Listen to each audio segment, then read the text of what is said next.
Salut les mancuniens, j'espère que vous vous portez bien les gars. Ce n'est donc plus un secret pour tout le monde. Manchester United ne va donc pas disputer la moindre compétition européenne pour la saison 2025-2026, mais ce serait tout de même le bon moment pour Ruben Amorim de pouvoir mettre en place donc tranquillement tout son système de jeu et ce serait donc pour lui le bon moment afin de pouvoir donc peaufiner tous les détails de ce qu'il va pouvoir mettre en place pour la saison 2025-2026 où Manchester United, les gars, va uniquement se concentrer pour la PL.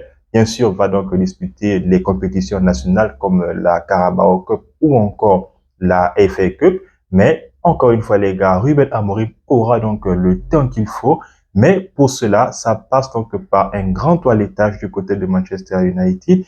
Et c'est la raison pour laquelle, les gars, dans cette vidéo, nous allons donc parler du grand remaniement. Parce que oui, même les capitaines, même le cadre Bruno Fernandes n'est même plus intouchable. Et donc, nous allons donc caricaturer cela dans cette vidéo. Mais avant, si vous n'êtes pas encore abonné, les gars, n'hésitez pas à vous abonner, de donner vos avis dans les commentaires. Moi, bien évidemment, je me ferai une joie de vous répondre. En attendant, les gars, la vidéo commence tout de suite. Alors, les Mancuniens, au lendemain de la grosse désillusion de Manchester United en Ligue Europa contre Tottenham, place maintenant au bilan ou du moins au compte de Manchester United ou à Ruben Amorim parce que oui, Manchester United avec Ruben Amorim, donc c'est bien évidemment un bilan donc plus que désastreux avec en prime la 16e place. La 16e place qui va encore une fois enfoncer les dirigeants donc d'Ineos parce que oui, selon donc certains médias britanniques, donc la société ou du moins donc l'entreprise Ineos va donc perdre énormément, près de la moitié de leur investissement à Manchester United, ce qui va donc emmener le club à vendre suffisamment. Et donc lors du toilettage, bien lors du chantier que va mettre en place Ruben Amorim, il y a donc bien évidemment des joueurs qui donc voilà après la finale se sont bien évidemment manifestés. On fait ici allusion à Garnacho ou du moins son agent. Voilà donc à respecter le fait qu'il soit donc sur le banc, même si ça donc fait questionner pas mal donc non seulement des supporters mais aussi donc des bookmakers. Mais il y avait aussi donc des consultants qui privilégieraient donc un certain Garnacho au lieu donc de Mason Mount. Mais bon, c'était le choix donc de l'entraîneur. On va dire que ce choix-là lui a peut-être coûté voilà la place qualificative en Ligue des Champions, ce qui devait donc emmener donc plus de 80 millions à Manchester United. Mais dommage les gars, United donc ne va jouer aucune compétition européenne et donc Ruben Amorim aura suffisamment le temps de mettre en place les gars donc tout ce que il avait donc prévu, bien tout ce que il aura prévu pour Manchester United. Mais avant les gars, concernant Garnacho, donc ce qui est sûr et certain, c'est que c'est le joueur le plus, on va dire, valorisé du côté de Manchester United. Parce que oui, souvenez-vous les gars, dès l'hiver, donc le mercato d'hiver, Alejandro Garnacho a été courtisé par Naples. Et donc, comme on le sait, c'est un secret de polichinelle. Donc, Naples est toujours intéressé à Alejandro Garnacho. Sauf que Manchester United demande pas moins donc de 80-90 millions pour céder, voilà donc son joueur. Même si donc lors de la finale, donc l'après-finale, Alejandro Garnacho a bien sûr manifesté donc son dépit de ne pas avoir donc commencé la finale. Ça donc encore envenimeux donc voilà la tension entre Garnacho et bien sûr son entraîneur. Celui-ci donc s'est permis en on va dire répondant voilà donc indirectement ou directement et l'agent et Garnacho parce que les deux se sont donc plaints. Voilà donc bien évidemment Manchester a perdu et il faudrait bien trouver un responsable.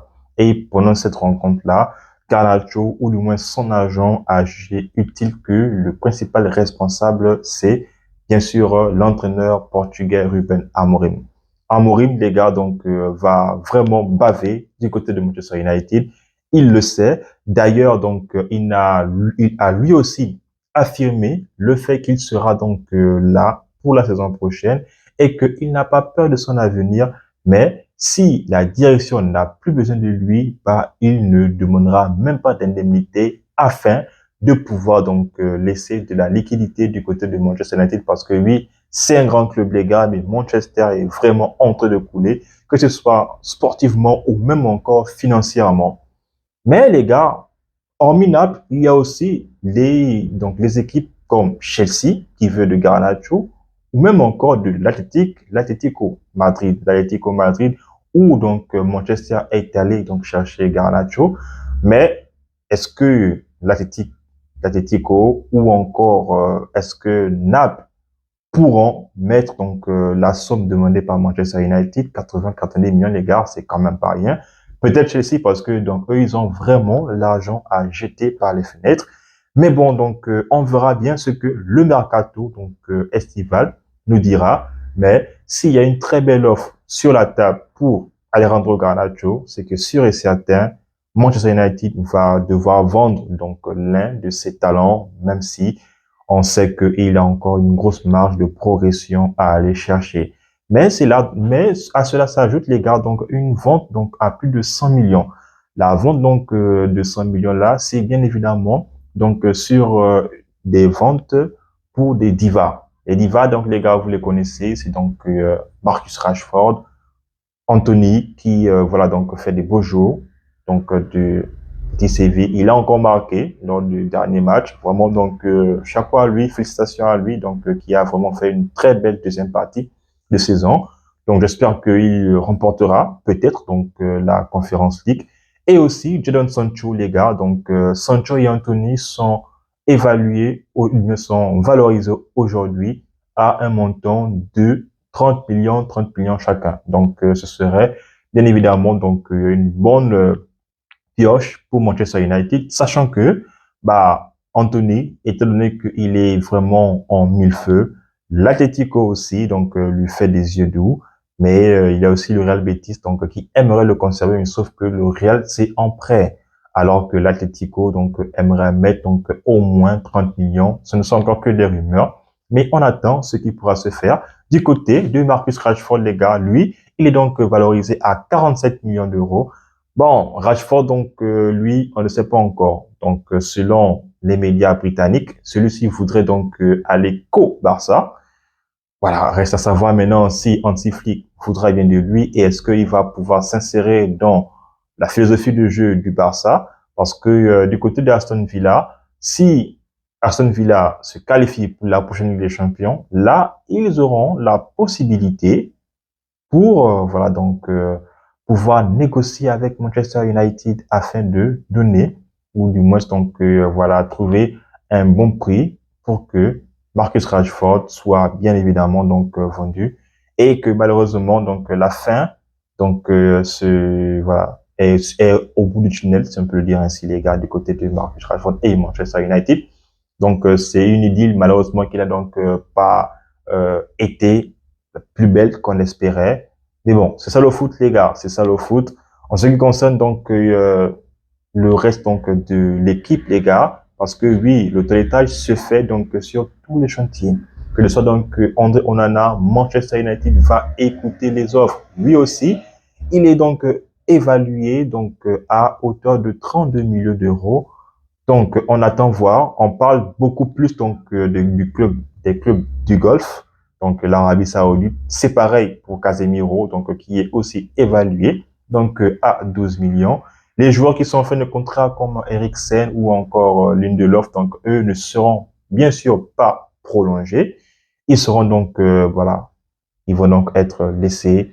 Ils vont donc aller où ils voudront. Donc merci encore donc à ces joueurs-là, Lindelof et Christian Eriksen, pour leur bon et loyal service. Sachant les gars que Lindelof, il a vraiment résisté à l'arsenal des entraîneurs qui ont succédé à Manchester United, les gars. Donc vraiment chapeau à lui. Donc malheureusement, il est arrivé dans un club qui était limite en perdition parce que s'il était encore là, autant de Papa Ferguson, je ne pense pas que Lindelof donc serait le défenseur, on va dire lambda, qu'il est aujourd'hui à Manchester United. Évidemment, les gars, le milieu de terrain, parce que oui, il faudrait qu'on en parle. Donc, Bruno Fernandes, lui aussi, n'est donc pas on va dire, retenu. Manchester, donc, va manquer de fonds.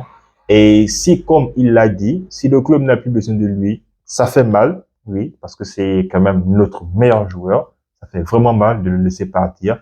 Mais si Manchester veut avoir donc une grosse liquidité, on serait contraint de vendre Bruno Fernandes.